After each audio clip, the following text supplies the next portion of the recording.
Hamas کی نئی تجاویز کے بعد امریکہ غزہ میں جنگ بندی کے لیے پرامید۔ رفح میں اسرائیل کی کارروائی محدود ہے، یہ بڑے پیمانے کا اور مکمل حملہ نہیں ہے، وائٹ ہاؤس۔ ٹک ٹاک نے نئے امریکی قانون کو چیلنج کرتے ہوئے مقدمہ دائر کر دیا۔ وائس آف امریکہ واشنگٹن سے اہم خبروں کے ساتھ سعدیہ زیب رانجھا۔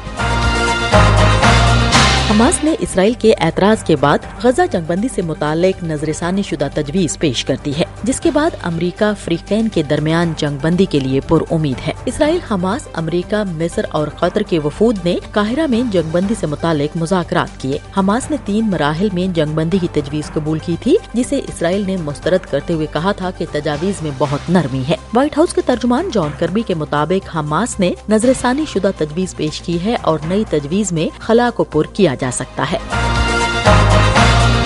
وائٹ ہاؤس نے منگل کو کہا کہ رفح میں اسرائیل کی کارروائی محدود ہے اور شہر پر بڑے پیمانے پر اور مکمل حملہ نہیں ہے، جس کے خلاف صدر بائیڈن نے اسرائیل کو بارہا خبردار کیا ہے۔ We have been very clear from here about our concerns about a major operations. We have been very clear from here about protecting civilians. White house کی بریفنگ سے خطاب کرتے ہوئے پریس سیکرٹری کیرن جان پیئر نے قومی سلامتی کونسل کے ترجمان جان کربی کے اس سے قبل دیے گئے بیانات کا اعادہ کیا کہ اسرائیل کا کہنا ہے کہ اس کی کارروائی محدود پیمانے پر ہے۔ انہوں نے کہا کہ بائیڈن انتظامیہ صورتحال کی بھرپور نگرانی کرتی رہے گی۔ خبرساں ادارے AFP کے مطابق کریم شالوم کراسنگ کو آج بدھ کے روز دوبارہ کھول دیا گیا ہے تاکہ غزہ میں امداد کی فراہمی ہو سکے۔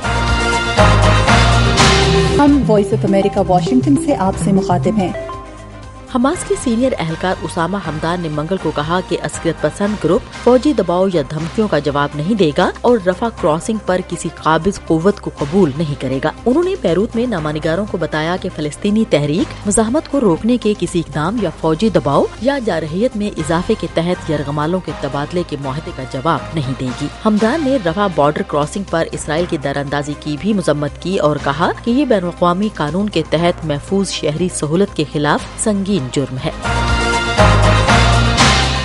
امریکی وزیر خارجہ اینٹنی بلنکن نے منگل کو علاقائی مذاکرات میں کہا کہ واشنگٹن تارکین وطن کو روکنے کی کوششوں کو دگنا کر رہا ہے۔ بلنکن نے گوئٹمالا میں ہونے والی ایک میٹنگ میں امریکی وفد کی قیادت کرتے ہوئے کہا کہ امریکہ نے کمزور تارکین وطن کو ہدف بنانے والوں کے خلاف کوششیں تیز کر دی ہیں۔ ان کا کہنا تھا کہ فروری میں واشنگٹن نے ویزا پابندی کی ایک نئی پالیسی کا اعلان کیا جس میں ان افراد کو نشانہ بنایا گیا ہے جو جان بوجھ کر غیر قانونی طور پر امریکہ منتقل ہونے کا ارادہ رکھنے والوں کو نقل و حمل فراہم کرتے ہیں۔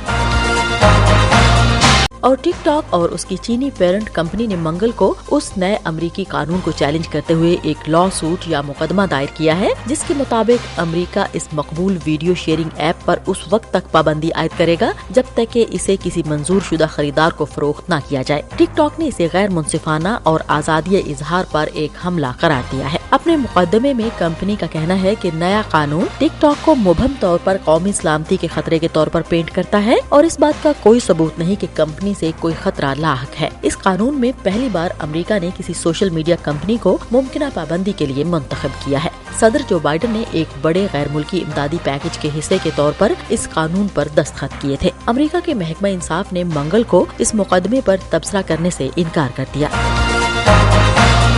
میں ہوں سعدیہ زیب رانجھا اور ایڈیٹر تھیں بہجت جیلانی۔